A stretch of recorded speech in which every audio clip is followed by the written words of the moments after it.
What is up, everybody? It is JT Sports. I am back to you guys with another video. This video, I'm here with my NFC West 2021 NFL draft grades. I'm going to give you guys my draft grades for all four teams in the NFC West. If you guys haven't seen my previous draft grade videos, I've been doing these for all 32 NFL teams. I've already done all the teams in the AFC. I'm pretty much done with the NFC. This is the last division that I have to give draft grades for, so there'll be a playlist popping up above, so you guys can go ahead and check out those other videos. And also, before I start the video and get into it, make sure that if you haven't already, that you guys like the video and subscribe to the channel, because listen, I'm gonna say it one more time. I've been saying it for over the last couple of days. You guys don't want to miss the videos that I'm going to be uploading over the next couple of months, because after the NFL draft, it's kind of like a dead period, okay? It's really hard to find things to talk about.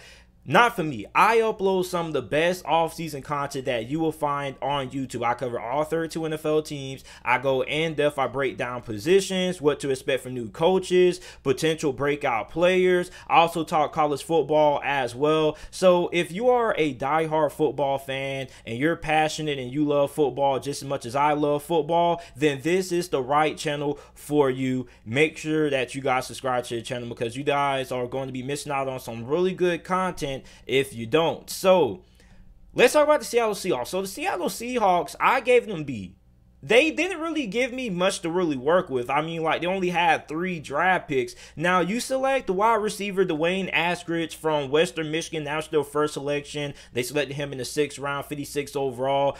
He, to me, is a little bit overrated, okay? Because when I watched him from Western Michigan, was he a good player? Absolutely. But he has a lot of things he has to work on. I think he can become a better route runner. I just think, like, Dwayne Askridge, to me, is just a little bit overhyped. Still a really good player. I just think he's a little bit overhyped. But I do think he will be a pretty solid player for Seattle. Seattle has been looking for a third wide receiver over the last couple of years. They got DK Metcalf. You got Tyler Lockett. Now they're just searching for that third wide receiver that they can insert into their offense. Is Dwayne Askridge that guy? I guess only time will tell. Then they select Trey Brown out of Oklahoma in the 4th round. Trey Brown is a solid player. The only thing about Trey Brown is that he's a really handsy player. Like, when he gets downfield, he gets really handsy. He gets grabby and things like that, which is something that you can coach out of cornerbacks. But it is something worrisome, because that means that he will have a good amount of penalties his first couple of years in the NFL. He'll probably have a couple of holding penalties, a couple of pass interference penalties, and those penalties really add up. So Trey Brown, I think, is a solid player, needs a little bit more development.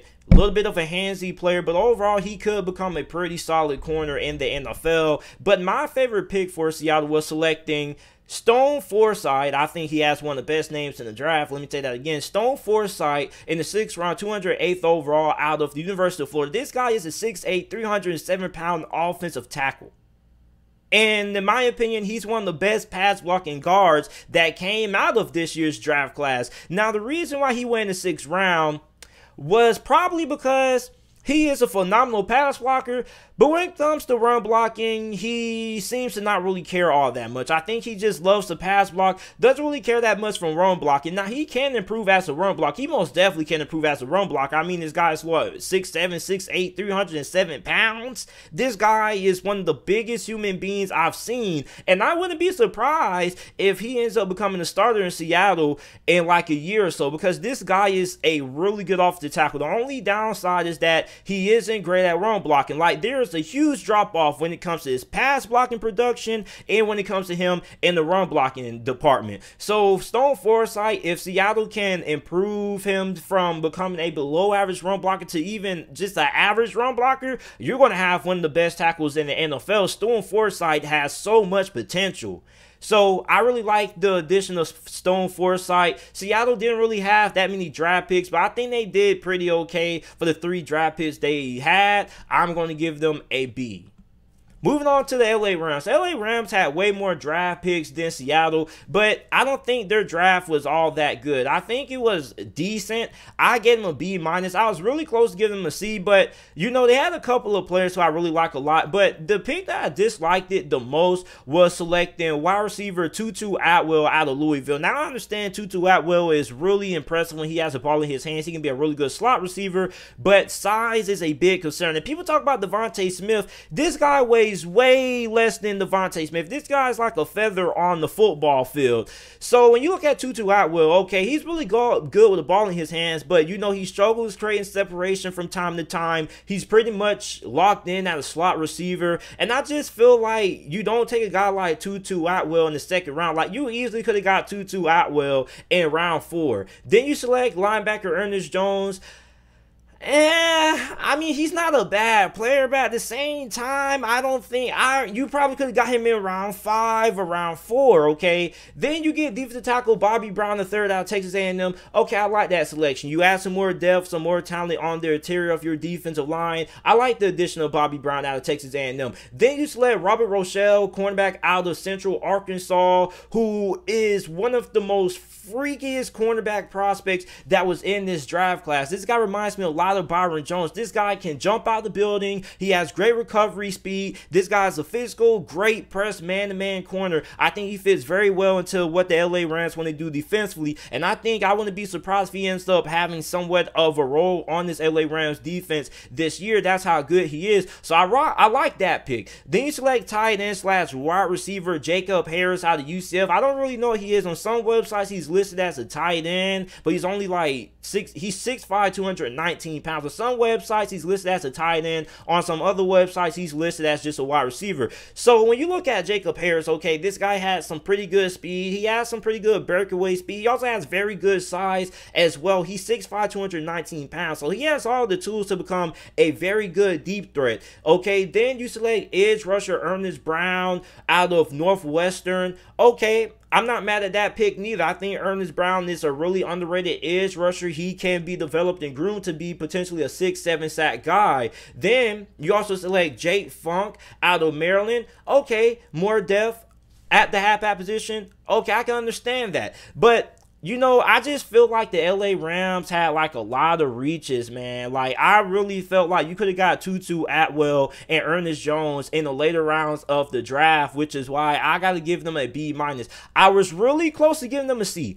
Really close. But when you look at the players who they were able to get in the later rounds, such as Robert Rochelle, Jake Funk, Ernest Brown, okay, that kind of boosted their grade to a B-. But overall, I'm kind of a little bit disappointed in the way that the draft went for the LA Rams when it came to their selections.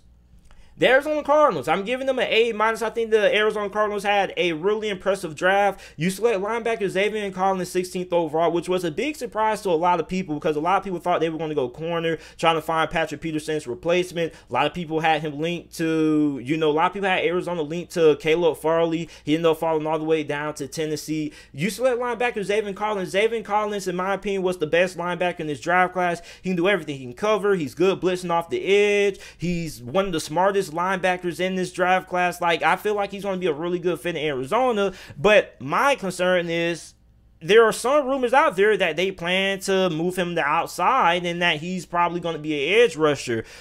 Don't really know if I agree with that.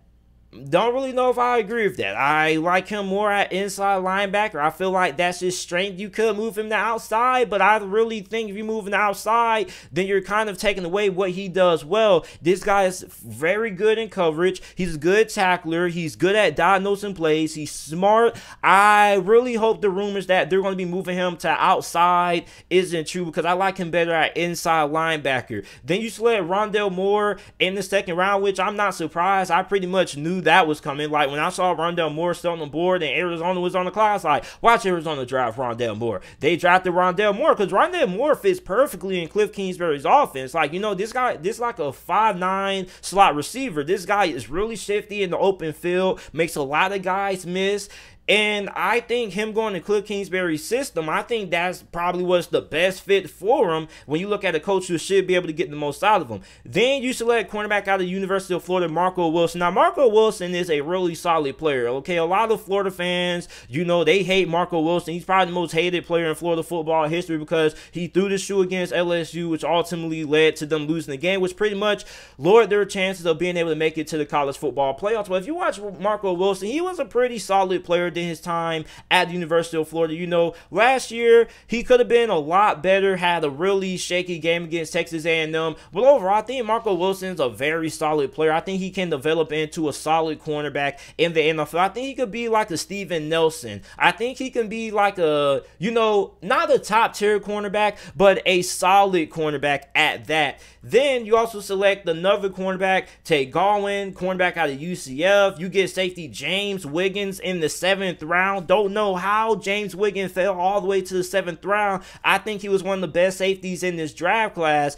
I think he may have fell to the 7th round because of injury concerns, because he does have some existing injuries. But overall, I really felt like he should have been drafted rounds 3 or 4. So you're looking at James Wiggins at a 7th round selection. I think James Wiggins could potentially become a starter right away for Arizona, depending on how they want to use him. So I think Arizona had the best draft in the NFC West, which is why I gave them an A-.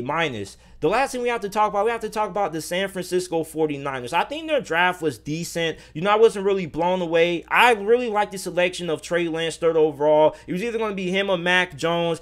They took Trey Lance. I like that selection. If you guys haven't seen my video on Trey Lance breaking down and giving my analysis on the pick more in depth, make sure that you guys go ahead and check out that video. Then you select offensive guard Aaron Banks out of Notre Dame. I feel like Aaron Banks could have been drafted in the 3rd round, and I don't really know if he's a good fit in this offense because he's not really that great when it comes to pulling. He's not really the most agile offensive lineman. You select Trey Sermon in the 3rd round. Okay, I like that pick. You select offensive tackle Jalen Moore. Not mad at that one neither. I just felt like the 49ers, man, they could have went and got some more help at wide receiver, because I really feel like they're kind of thin at wide receiver, because you had Deebo Samuel, who had some injury problems. You also got Brandon Ayuk. If one of those guys goes down, then who are going to be the next guys that step up? Because you lost Kendrick Bourne in free agency, you know. Not really a lot of depth there at the wide receiver position, or at least a lot of, you know, quality at the wide receiver position for the 49ers. So I would have wished that they went more wide receiver, like in the mid rounds. You know, it was still some pretty good wide receivers on the board in rounds 5 and things like that. But I don't think they had a bad draft. I think their draft was pretty good. I just wish they would have went more wide receiver, because they don't really have a lot of depth there. If you look at the wide receiver position now, and either Brandon Ayuk or, you know, somebody like that goes down, or Deebo Samuel goes down, they don't really have a lot of productive guys right now that can come in and that you could say, oh, you know, I would be okay with him starting a couple of games at wide receiver while Deebo Samuel or Brandon Ayuk come back from the injury. Not really a lot of depth at the wide receiver position for the San Francisco 49ers. I really wish they would address that, which is why I gave them a B. So overall, this is it for my NFC West 2021 NFL draft grades. Make sure that you guys like